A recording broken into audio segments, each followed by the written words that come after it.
자, 2015년 스포츠 교육학 기출문제를 다루도록 하겠습니다. 지금까지 우리가 그 기출문제를 좀 몇 번 다뤄봤는데요. 2015년 문제들을 보면 좀 처음이라서 그런지 뭐라 그럴까요? 구성이나 물어보는 방식은 좀 상당히 투박해요. 투박하다는 거는 뭐 물어보는 거지? 이런 느낌이 좀 드는 거죠. 그리고 이제 체육학이 어떤 지금까지 해왔던 것이 어떤 자생적으로, 그러니까 국내에서 이렇게 학문이 뿌리를 내리고 이렇게 왔다라기보다 이제 유학한 분들이 대학에 자리를 먼저 잡다 보니까 아무래도 그 번역서 이런 거 중심으로 어떤 그 학술적인 접근이 진행이 된 거예요. 그냥 뭐 우리가 대화를 할 때는 말이 비문이 나오고 말이 앞뒤가 안 맞아도 분위기상 무슨 얘기인지 대충 이해할 수 있고, 또 혹시 틀려도 다시 물어보면 되니까 그럴 수 있는데, 글로 적어 놓은 건 좀 다르거든요. 그러다 보니까 되게 투박하고 말이 앞뒤도 안 되는 것 같은 것들이 많이 적혀 있어요. 책들에, 그러니까 이론서들에. 근데 그것을 2015년에 처음 시행하다 보니까 그대로 옮겨온 거예요. 옮겨오다 보니까 조금 우리 문제 푸는 우리 입장에서는 이거 무슨 소리야? 뭘 묻는 거야? 라는 게 많이 좀 답답함이 느껴질 때가 있죠. 지금까지 우리 경험으로 보면은 스포츠 사회학 쪽에 그런 게 되게 많았던 것 같아요.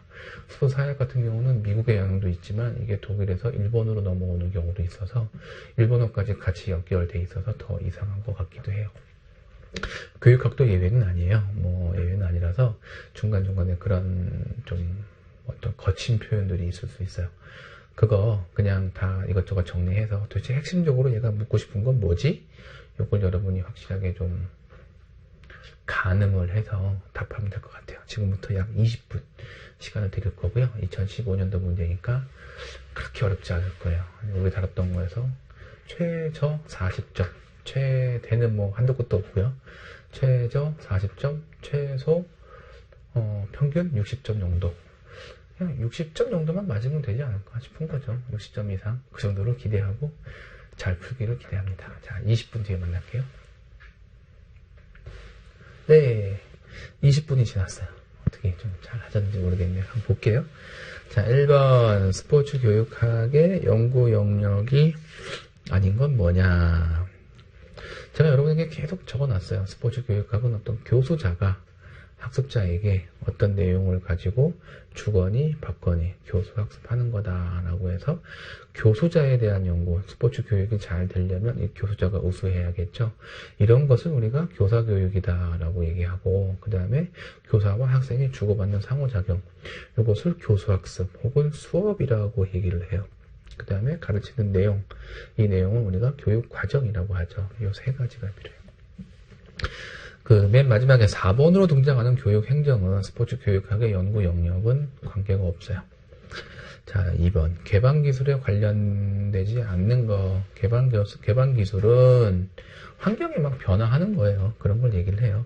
탁구 스매싱은 내 팔의 스트로크, 그 다음에 뭐 라켓의 각도, 라켓 스피드, 그 다음에 공이 날아오는 튀겨오르는 어떤 회전력, 방향, 회전 속도, 이런 게 영향받죠.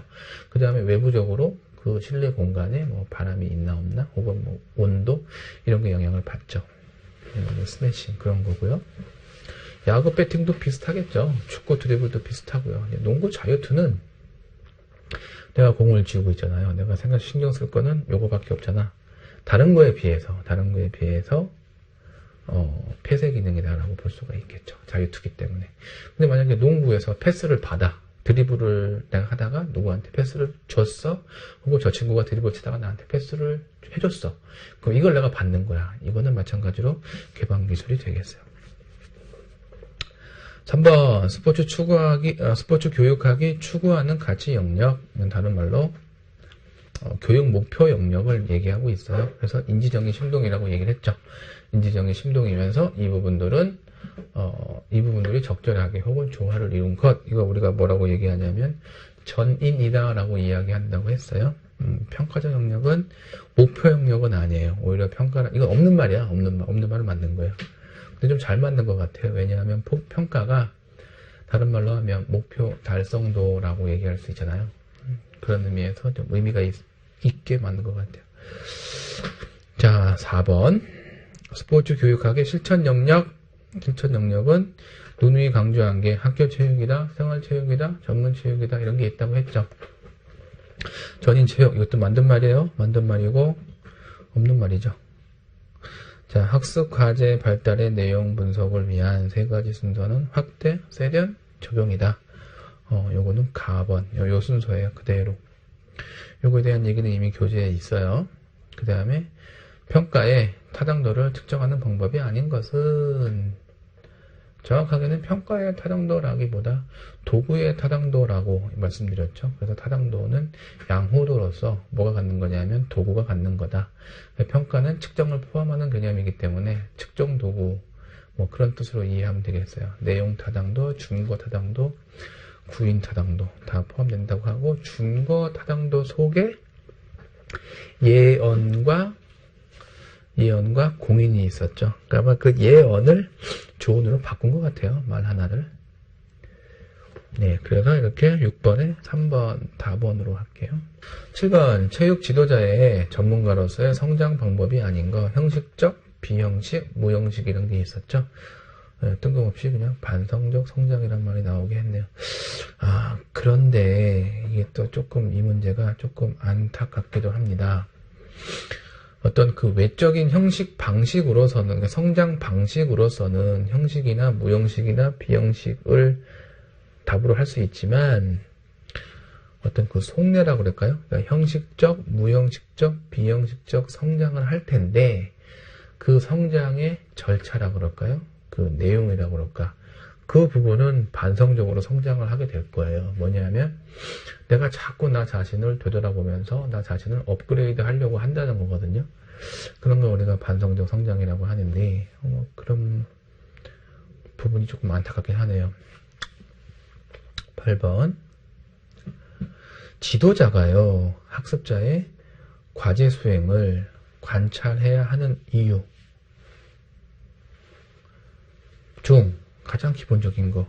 1번, 학습자가 과제 수행에 참여하는지 안 하는지를 보기 위해서. 두 번째, 과제 수행을 안전한지 여부를 하기 위해서. 과제 난이도가 학생에게 적합한지 여부를 보기 위해서. 피드백을 줘야 될 필요가 있는지를 알아보기 위해서. 와, 8번 좀 어려워 보여요. 왜냐하면 다 말이 되거든. 가나 다라가 다 과제 수행을 해야 돼. 과제 수행을 교사가 학습자의 과제 수행을 관찰해야 되는 이유가 다 맞아요. 다 맞는데 지금 뭐라고 단서가 붙어 있냐면 가장 기본적인 거라고 붙어 있거든요. 가장. 그럼 이 하나, 둘, 셋, 네 개 중에서 뭘로 볼 거냐는 거지. 뭘로. 여기서 안전이라는 걸 잡았으니 안전을 답으로 택해야 되지 않겠나 싶은 거예요. 다치면 안 되잖아요. 다치면 우리가 뭔가를 하면서 다치면 안 되니까 다치지 않기 위해서 이게 제일 중요하겠다라고 봅니다. 9번 교수학습의 어떤 그 교수학습 과정을 구성하는 요소가 아닌 것은 뭐냐? 계획, 실행, 평가 뭐 이런 거겠죠? 근데 전환은 뭔가가 바뀌는 거죠? 이거는 뜬금없이 등장한 거고요. 교수학습 과정, 교수학습 지도안 같은 경우는 도입, 전개, 정리 이런 걸로 나오고, 그 다음에 개진지, 발평해서 계획,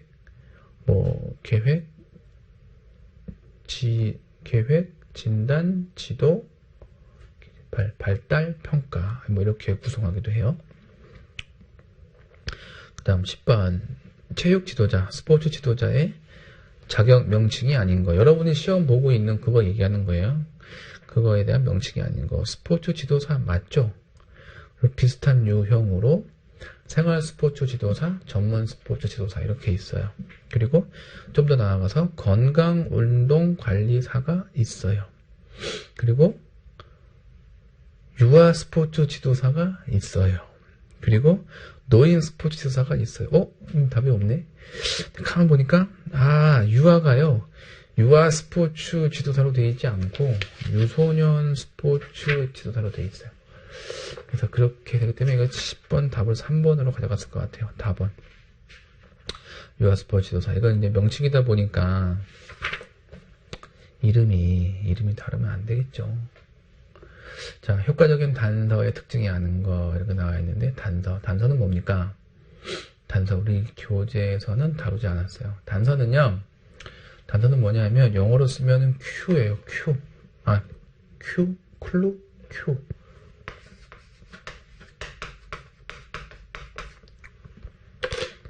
단서인데 뭐냐면 우리가 어떤 동작을 할 때 그 동작을 그 동작에 대한 이해를 쉽게 하기 위해서 붙는 짧은 말 이런 거예요. 여러분 이제 슬램덩크라고 하는 그 만화 혹은 애니메이션을 봤는지 모르겠는데 거기 등장하는 주인공이 있죠. 채치수가 있고 강백호가 있고 채치수의 동생인가요? 그 최소연이 있잖아요. 근데 강백호가 풋내기 슛이라고 지칭하는 슛이 있어요. 그게 뭐였죠? 맞아요. 레이업 슛이죠. 레이업 슛. 레이업 슛은 어떻게 하는 거예요? 아래에서 올라서 이제 이렇게 하는 슛인데 이거를 강백호는 인정하지 않죠. 강백호가 인정하는 슛은 오로지 덩크슛이에요. 강백호는 덩크슛만 하려고 하죠.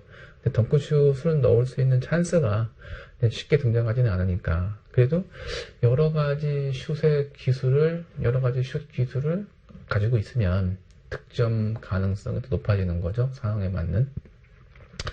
그러다 보니까 이제 특별 훈련을 하게 돼요. 이제 소연이가 강백호한테 뭔가요? 그 풋내기 슛을 잘할 수 있는 방법으로서 이제 뭐라고 얘기하면서 마지막에 어떻게 하라고 얘기하죠. 이렇게 할 때 어떻게 하라고 뭐라고 얘기하나요? 기억하시는 분도 있을 수 있고요. 예. 두고 온다 혹은 놓고 온다 이런 얘기를 하죠. 덩크슛하고는 기본 개념이 다른 거예요. 덩크슛은 예를 들어서 꽂는다 이런 느낌이라고 한다면 레이업은 그 앞에다가 그냥 두고 온다는 느낌. 이렇게 두고 온다 네 글자로 레이업 슛을 완성하기 위한 핵심적인 단서를 제공했죠. 이렇게 얘기하는 거예요. 그래서 효과적인 단서는 뭐냐 하면 첫 번째 간결해야 돼요. 두고 온다 네 글자로 끝나잖아. 그 다음에 구체적이죠. 두고 온다는 그 말 속에 다 포함되어 있죠. 연령에 맞는 용어 거의 대부분 연령에 따라서 용어가 크게 다르진 않겠죠. 그 다음에 평가가 가능한 용어 표현 이거는 관계없다는 거죠. 왜냐하면 단서는 평가를 위한 게 아니고 측정을 위한 게 아니고 그 동작을 이해하기 위한 거고 기억하기 위한 거기 때문에 그 목적이면 된다는 거예요. 그래서 4번 11번 단서에 대한 설명을 좀 더 길게 했는데요. 단서 때문에 그랬던 거예요. 12번 지도자가 수업을 계획할 때요. 고려해야 될 거. 수업 시간 고려해야 되죠. 학생들의 사회 경제적 지위, 수업 공간 및 기구, 참여 학생 수 이거 다 고려해야 될 건데요. 학생들의 사회 경제적 지위라고 한다면은 뭐라고 할까요? 이거 계층과 비슷한 거죠. 학생들이 급여를 얼마나 받는지, 부모가 되겠죠. 굳이 한다면. 사회적으로 얼마나 높은 지위에 있는지. 이거 굳이 알아야 될 필요가 있어요. 만약에 이것을 가지고 학생들이 쓰는 용어나 뭐가 달라진다고 하면, 그때는 모르겠는데, 보통의 경우는 굳이 다른 거에 비해서 수업 시간, 공간 배치, 공간, 참여 학생 수 이런 거에 앞설 것 같지는 않아요. 이런 걸 먼저 고려하고 맨 마지막에 후반부에 고려한다가 된다면 그건 가능할 것 같아요. 그리고 이거에 따라서 학생들의 참여도나 뭐가 달라진다고 한다면 지금 이 상황에서는 고려 요인으로서는 하나, 둘, 셋, 네 개 중에서 거리가 멀다라고 얘기할 수 있겠어요. 학습 난이도, 과제의 난이도를 조절하는 방법이 아닌 거. 남녀 학생의 구분은 바로 뭐로 이어지냐 하면 성차별로 이어지겠죠. 그래서 이렇게 할 거 아니고요. 운동 수행 조건 바꿀 수 있죠. 인원수 조절 바꿀 수 있죠. 예를 들어 축구를 11명이 하는 거, 13명이 하는 거, 3명이 하는 거 다르겠죠. 난이도가 조절될 거예요. 기구의 조정, 기구의 높낮이 이런 거 조절할 수 있겠죠. 운동 수행 조건, 예를 들어 이어 달리기를 하는데 2인 3각으로 한다. 조건이 바뀌는 거죠. 더 어려워지겠죠. 남녀 학생의 구분 이렇게 하지 않을 거예요. 14번 중학교에서 실시하고 있는 학교 스포츠 클럽 활동은 창의적 체험 활동 중 어떤 영역에 포함되는가? 1번 정규 교육과정 활동, 2번 동아리 활동, 3번 봉사활동, 4번 진로활동. 이 중에 동아리 활동에 포함되죠. 동아리 활동에 포함됩니다. 정규 교육 활동에 들어가는 건 뭐냐면 체육이라고 하는 시간을 의미해요. 15번 지도자가요, 교수자가 수업의 성공 여부를 판단할 때 가장 중요하게 생각하는 건 뭐냐? 학생들이 얼마나 즐겁게 수업에 참여했냐? 학생들이 수업 중 규칙을 얼마나 잘 준수했느냐? 학생들이 수업 중 얼마나 열심히 참여했느냐? 학생들의 수업 목표를 얼마나 달성했느냐? 이거 수업 성공 여부 판단하는 거 평가라고 얘기하면서 평가의 핵심은 목표 달성도라고 얘기했죠. 요거 라번이 되겠습니다. 가에 얼마나 즐겁게, 다에 얼마나 열심히, 이런 건 사실 비교하기가 되게 어려워요. 그래서 이런 부분은 좀 비슷한 얘기다. 가와 다는 비슷한 얘기이기 때문에 둘 다 답으로 가져가기 어려울 것 같다. 16번 넘어가겠습니다. 16번. 일반 학생을 대상으로 한 스포츠 프로그램을 운영할 때 적절하지 않은 지도자의 행동은 무엇이냐? 1번 움직임의 개념, 전략, 진술, 전술 이해 등 신체 활동에 적용할 수 있는 충분한 기회를 제공해야 된다. 이게 좀 말이 긴데 결국은 일반 학생을 대상으로 운영할 때 갑은 움직임에 참여할 수 있는 기회를 많이 줘야 된다. 2번 다른 사람에 대한 존중과 협동의 중요성을 경험하게 한다. 4번 승리의 중요성에 대해서 지속성으로 강조한다. 라번 건강하게 살기 위해서 스포츠가 움직임, 운동이 중요하다는 걸 이해시킨다. 뭐겠냐는 거죠. 그런데 여기 단서가 붙어 있어요. 일반 학생이라고 하는 거. 답원에 가서 승리의 중요성에 대해서 굳이 계속 강조할 필요가 좀 없다, 혹은 좀 거리가 있지 않냐, 이런 얘기죠. 누구를 대상으로? 일반 학생. 일반 학생들이요, 굳이 승리를 할 필요가 있어요? 굳이 여기 승리를 한다면 누가 해야 될까요? 그렇죠. 일반 학생이라기보다 학생 선수라고 보는 게 편하겠죠. 학생 선수에게는 승리의 중요성을 계속 어느 정도 강조할 필요가 있어요. 어느 정도. 왜냐하면 늘 경기에 나가야 되고 경기에서는 이기는 것을 목적으로 하니까. 자, 17번. 다음 설명에 맞는 평가 방법은 무엇이냐라고 묻고 있네요. 네모 안에 들어있는 거는, 네모는 다른 말로 하면 지문이죠. 지문에 이런 특징들이 있대요. 미리 정해놓은 기준과 비교해서 학습자의 성취 수준을 평가한다. 그 다음에 개인이 얼마나 목표를 달성했는지 그 여부에 관심이 있다. 그리고 신뢰할 수 있는 기준을 설정하는 게 조금 어려움이 있다. 이런 특징을 갖는 게 뭐냐 이러는 거죠. 자, 미리 정해놓은 기준이 있으니까 이 기준에 비교해서 성취 수준을 평가하는 거 절대 평가가 되겠습니다. 그 다음에 나번에 상대평가, 형성평가, 총괄평가는 조금 이제 절대평가와는 다른 게 되겠죠. 자, 18번. 아래 지문이 설명하고 있는 수업 모형은 뭐냐는 거예요. 자, 학습자 스스로 학습활동을 할 때 문제를 해결한다고 나와 있어요. 문제가 있다는 거는 교사가 질문을 했다는 거죠. 교사는 과제 수행 방법을 설명과 시범이 아닌 질문을 통해서 학습자 스스로 찾도록 한다. 스스로 찾도록 탐구와 관련된 거죠. 그래서 18번 탐구 수업 모형이 되겠습니다. 19번 스테이션 티칭으로 적절한 것은, 스테이션 티칭에 대한 설명으로 옳지 않은 거. 스테이션은 굳이 말하자면은 역이에요. 역 스테이션. 그런데 스테이션은 또 장소, 공간의 개념이에요. 여기서는 뭐 하고, 여기서는 뭐 하고, 여기서는 뭐 하고, 이런 식인 거예요. 그래서 돌아가는 걸 얘기하는 거죠. A 스테이션, B 스테이션, C 스테이션이 각기 다른 거, 혹은 같은 거일 수도 있어요. 근데 같은 거면 굳이 나눠서 할 필요가 별로 없겠죠. 같은 거일 경우에는 과제당, 스테이션당 인원수를 줄이는 거 정도가 목적이 될 거예요. 이왕이면 다 다르면 더 좋겠죠. 이렇게 스테이션 티칭을 하는 거, 요거의 특징을 존재하지 않은 것, 과제 교수라고도 해요. 스테이션이기 때문에. 기구가 부족한 상황에서 기구가 부족한 수업 상황을 사용할 수가 있죠. 기구가 부족해. 그러니까 서로 다른 기구 세 종류를 A, B, C로 만들어낸 거예요.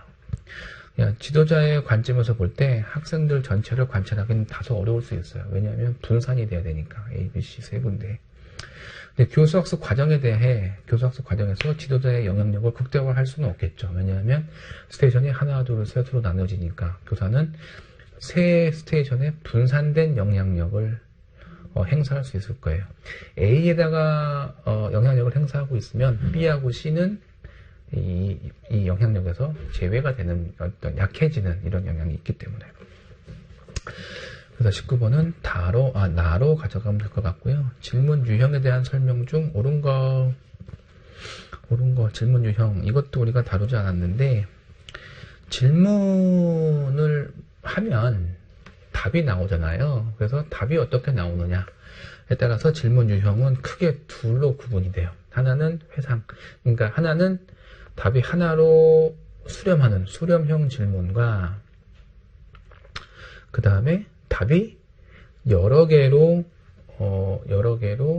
많아지는 확산형 질문 이렇게 구분을 할게요. 일단 그 질문은 답이 한두 개로 줄어드는 수렴하는 그런 어떤 그 수렴형 질문과 그 다음에 답이 여러 가지인 확산형 질문으로 구분이 됩니다. 근데 수렴형 중에서 기억에 의존해서 답을 수렴하는, 기억에 의존하는, 이걸 우리가 회상형 질문이라고 그래요. 답의 가지수가 줄어드는데, 옛날에 기억한 거, 경험한 거를 물어보는 거, 회상형 질문, 수렴형 질문. 그 다음에 답이 여러 가지가 있어. 여러 가지가 있는데, 이것이 여러 가지인데, 이 중에, 같이 판단할 수 없는 거, 그러니까 다 답인 거를 우리가 가치형 질문이라고 해요. 그래서 가치형 질문과 확산형 질문 이렇게 네 가지로 구분이 됩니다. 이걸로 연결지어 설명을 하자면 자 먼저 회상형 질문은 기억할 수 있는 거 맞겠죠. 그 답이 1번이에요. 2번 어떤 사건에 대해서 개인적 가치나 태도, 의견 등을 표현하게 만드는 질문을 가치형 질문이라고 한다는 거예요. 과거에 있었던 사건을 기억해내는 거, 이것도 회상형 질문이 되겠죠. 경험하지 않은 새로운 문제에 대한 해결 방법을 찾기 위한 것, 이것은 확산형 질문이 되겠어요. 이렇게 지금 질문이 바꿀 수가 있겠죠. 여기서 여러분들이 몇 개나 맞출 수 있을까요? 혹은 몇 개를 틀릴 수 있을까요? 이렇게 봤을 때 별로 틀릴 만한 게 많지는 않은 것 같아요. 많지는 않은 것 같고 이 20문제 중에서 여러분 최소한 12개 이상은 맞출 수 있겠죠. 12개 이상 정도만 맞추면 되니까 평균적으로 이렇게 해서 2015년 기출문제에 대한 해설을 마치도록 할게요.